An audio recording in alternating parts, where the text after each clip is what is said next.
사랑합니다. 성도 여러분, 월요일 아침 냉천골의 아침 말씀 묵상 시간입니다. 이렇게 말씀을 묵상함으로 새 힘을 얻고 우리 이 한 날도 또 이 한 주간도 하나님의 은혜를 풍성히 누리는 복되고 또 기쁘고 행복한 삶을 살아가는 모든 성도들 되기를 소망합니다. 말씀 보도록 하십시다. 골로새서 2장 11절부터 15절 말씀 보도록 합니다. 골로새서 2장 11절에서 15절 말씀. 또 그 안에서 너희가 손으로 하지 아니한 할례를 받았으니 곧 육의 몸을 벗는 것이요 그리스도의 할례니라. 너희가 세례로 그리스도와 함께 장사되고 또 죽은 자들 가운데서 그를 일으키신 하나님의 역사를 믿음으로 말미암아 그 안에서 함께 일으키심을 받았느니라. 또 범죄와 육체의 무할례로 죽었던 너희를 하나님이 그와 함께 살리시고 우리의 모든 죄를 사하시고 우리를 거스르고 불리하게 하는 법조문으로선 정서를 지우시고 제하여 버리사 십자가에 못 박으시고 통치자들과 권세들을 무력화하여 드러내어 구경거리로 삼으시고 십자가로 그들을 이기셨느니라. 아멘. 오늘 말씀에서 사도 바울은 구약의 할례라는 징표를 오늘날 우리가 교회에서 시행하는 예수 그리스도의 십자가 그 죽으심으로 말미암아 이루어진 세례와 연결하고 있습니다. 어떤 사람들은 세례를 신자와 언약 공동체가 일체가 되게 하는 언약의 신약적 징표로 보지요. 세례는 그리스도의 죽음과 장사와 부활을 상징하는데 죄악된 옛생활 방식의 죽음과 또 장사 지낸 바 된 뒤 그리스도 안에서 새 생명으로 살아나는 부활을 묘사합니다. 죄와 나는 예수님 안에서 죽었습니다. 그리고 예수 그리스도의 십자가 은혜로 말미암아 그 부활의 능력으로 말미암아 의와 생명에 대하여 살아났습니다. 그리하여 새 사람이 되었습니다 하는 고백을 드리는 것이 세례입니다. 우리의 죄악된 옛삶이 죽어 그리스도와 함께 장사되었음을 기억한다면, 그래서 우리는 죄에 대해 강력하게 싸워갈 수 있는 동기가 생기는 것이죠. 과거의 잘못된 욕망들이 다시 힘을 얻기를 원치 않기에 우리는 마치 이미 죽어진 것처럼 옛 욕망을 대할 수 있다는 것입니다. 그리스도와 함께하는 놀랍고 새로운 삶을 살고 계속 누리는 삶, 갈라디아서 3장 27절은 이렇게 이야기합니다. 누구든지 그리스도와 합하기 위하여 세례를 받은 자는 그리스도로 옷 입었느니라 말씀합니다. 그리스도로 옷 입었습니다. 여러분, 우리의 옷이 달라지면 자세가 달라지잖아요. 제가 이렇게 양복을 입었을 때하고 아니면 그냥 평상 추리닝이나 이런 것을 입었을 때하고는 이 자세가 달라지는 것처럼 이미 우리는 그리스도로 옷을 입었기 때문에 예수 그리스도 안에서 이 세상을 살아가는, 그래서 거룩하고 복된 존재라는 것을 이야기하고 있습니다. 그것이 어떻게 이루어졌다? 세례를 통하여서다 말씀하고 있습니다. 그래서 11절에 보면 또 그 안에서 너희가 손으로 하지 아니한 할례를 받았으니 곧 육의 몸을 벗는 것이요 그리스도의 할례니라. 구약의 할례와 연결하는데, 구약의 할례는 잘 알죠. 창세기 17장에서 믿음의 조상 아브라함에게 하나님의 언약의 백성인 것을 알려주시기 위하여 할례를 행하게 했습니다. 그런데 그 할례를 행하게 한 것이 뭐예요? 이삭을 낳은 후에 그 일이 일어나는데, 이삭이 아니죠. 이스마엘을 낳은 후에 일어나는데, 이삭 낳기 전입니다.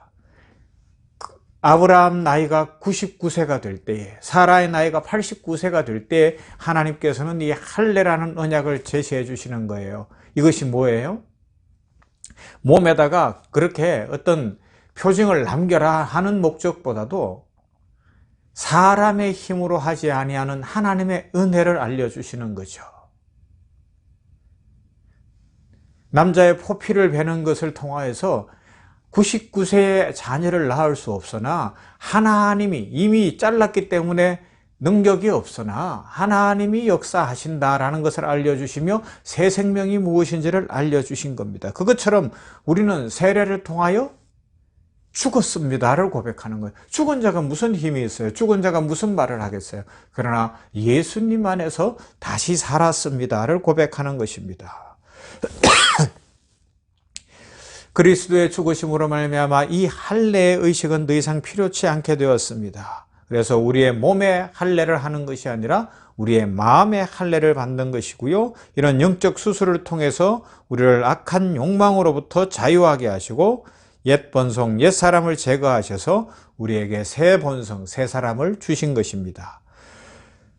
그리고 이제 그리스도를 믿기 전에 우리는 하나님께 불순종했고 하나님을 거스르고 심지어는 무시하기까지 하던 존재였으나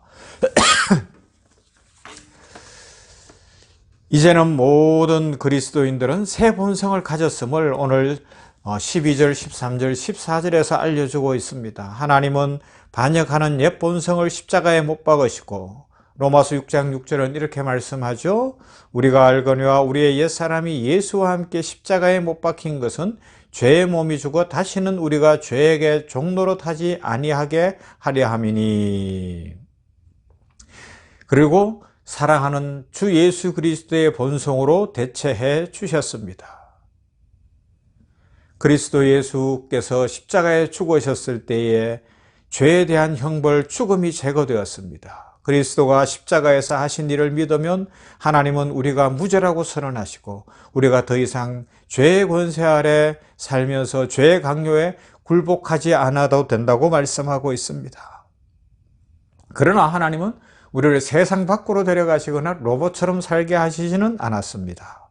그러면요, 여전히 이 세상 속에 살고 있기 때문에 죄의 영향을 받습니다. 죄를 짓습니다. 그런데 세례받은 우리들에게는 하나님의 자녀다라는 은혜를 주시고 그 예수 그리스도 안에서 하나님을 영화롭게 하는 삶을 주시는 거죠. 갈라디아서 2장 20절입니다. 내가 그리스도와 함께 십자가에 못 박혔나니 그런즉 이제는 내가 사는 것이 아니요 오직 내 안에 그리스도께서 사시는 것이라. 이제 내가 육체 가운데 사는 것은 나를 사랑하사 나를 위하여 자기 자신을 버리신 하나님의 아들을 믿는 믿음 안에서 사는 것이라 고백하는 것입니다. 율법은 우리의 죄에 대한 값을 요구했습니다. 율법을 지키는 것으로 그러나 해결받을 수가 없는 거예요. 사람이기 때문에 완벽하게 율법을 지킬 수가 없습니다. 그러나 십자가가 그 모든 율법의 요구를 이루었습니다. 에베소서 4장 23절 이후에 이렇게 말씀합니다. 오직 너희의 심령이 새롭게 되어 하나님을 따라 의와 진리의 거룩함으로 지으심을 받은 새 사람을 입어라 말씀하고 있습니다. 그래서 우리는 이 세상에 15절에 보면 어떤 말씀이 있는가 하면 이런 말씀이 있죠. 통치자들과 권세들을 무력화하여 드러내어 구경거리로 삼으시고 십자가로 그들을 이기셨느니라 말씀하는데 통치자들과 모든 권세들을 무력화했다고요. 이것이 예수 그리스도의 십자가의 능력입니다. 우리를 죄짓게 하는 모든 것들을 무력화시켰다는 거죠. 그것들이 뭐냐? 여러 주장이 있는데요. 첫째, 귀신의 세력이다. 둘째, 강력한 나라들이 섬긴 우상의 신들이다. 셋째는 천사들이다. 왜냐하면 바울 당시에 이단 교사들은 천사를 크게 숭배했기 때문에 그랬어요. 뒤에 가면서 살펴볼 겁니다. 네 번째는 로마 정부다. 이 네 가지를 이야기하는데 바울이 분명하게 뭐라고 이야기하지는 않았기 때문에 이 네 가지 다일 수도 있고 그 중에 한 가지일 수도 있는데 중요한 것은 예수 그리스도께서 다 이기셨다는 거예요. 예수 그리스도가 승리하셨다는 겁니다. 예수님 앞에 그들은 아무런 힘이 없어요. 그들을 무력화시켰다고요. 무장해제시킨 겁니다. 원수의 모든 무기를 다 뺏고 힘을 다 제거해서 이제 원수가 왕노릇 할 수 없도록 했다는 것이죠. 그러면요, 우리의 왕은 예수 그리스도십니다. 우리는 예수님의 능력으로 살아갈 수 있고 예수 그리스도의 은혜로 살아가며 예수의 권능으로 살아갈 수가 있습니다. 바울은 골로새 신자들에게 이미 선언했어요. 그가 우리를 흑암의 권세에서 건져내사 그의 사랑의 아들의 나라로 옮기셨다. 골로새서 1장 13절에서 말씀했습니다. 이제 최후 승리는 우리 성도들의 것입니다. 오늘도 승리하는 복된 삶을 살아가는 모든 성도들이 될 수 있기를 바랍니다. 이미 하나님의 약속이 주어졌고 몸의 할례가 아니라 세례를 받음으로 마음의 할례를 받아 모든 원수 세력들, 마귀의 세력을 이길 수 있도록 마귀의 세력을 무력화시키신 예수 그리스도가 우리와 함께 하십니다. 우리의 대장이십니다. 우리의 구원이십니다. 우리 왕이십니다. 예수님조차 살아가면서 이 세례받은 자로서 능력 있게 오늘도 죄악과 세상을 이기고 하나님을 영화롭게 하며 말씀을 지키고 말씀이 능력이 되는 그 은혜를 체험하기를 주님의 이름으로 축원합니다. 한 가지 기도하기 전에 광고할 것은 지금 제가 이 찬송가를 틀어야 되는 기계가 한 10년 이 태블릿을 쓰다 보니까 문제가 생겼어요. 그래서 오늘부터 당분간은 찬송가는 없고요. 제가 마무리 기도하고 주기도문 할 겁니다. 그렇게 아시고 우리 기도하십시다. 사랑 많으신 하나님 감사합니다. 오늘도 이렇게 냉천골 아침 말씀 묵상하며 주의 은혜를 사모하게 하셨으니 감사합니다. 세례받은 우리들 이미 육체의 할례가 아니라 마음의 할례를 예수 그리스도의 십자가의 죽으심과 부활로 말미암아 이루어 주셨으니 감사합니다. 이 은혜 입은 우리들 믿음으로 살게 하시고 이미 원수들, 이 권세들, 나라들 모든 것들을 무력화시키신 예수 그리스도의 권능이 우리와 함께함을 믿으며 우리들도 죄악을 이기고 죄를 멀리하며 거룩하게 새롭게 된 새 사람을 입은 하나님의 자녀로서 새 삶을 살게 하여 주시옵소서. 변화되어져서 오늘도 성령의 열매가 우리의 삶에 맺어지게 하여 주시옵시고 거룩한 삶이 우리들의 삶에서 이루어지게 하여 주시옵시며 이 아침 시간부터 저녁 시간까지 주와 동행하면서 삶이 성실하고 복되며 아름다운 열매를 맺어가는 우리의 삶이 되게 하여 주시옵소서. 이 한날을 올려드립니다. 주여 받으시며 지혜를 주시고 명철을 주시고 전인의 강건함을 주시고 평강을 허락하시며 좋은 만남을 주시고 기회를 허락하여 주시옵시며 길을 열어 주시옵소서. 이 한 주간 축복하여 주실 줄 믿습니다. 나라와 민족이 함께 하시고 세계 선교지 열방 위에 함께 하시고 우리 효산 의료자단 샘병원 공동체 위에 함께 하시며 우리 병원 교회 위에 함께 하시고 성도들의 삶과 가정의 축복으로 이 한 주간 동행하여 주시옵소서. 예수님 이름으로 기도하옵나이다. 아멘. 주님 가르쳐 주신 기도 함께 드리십시다.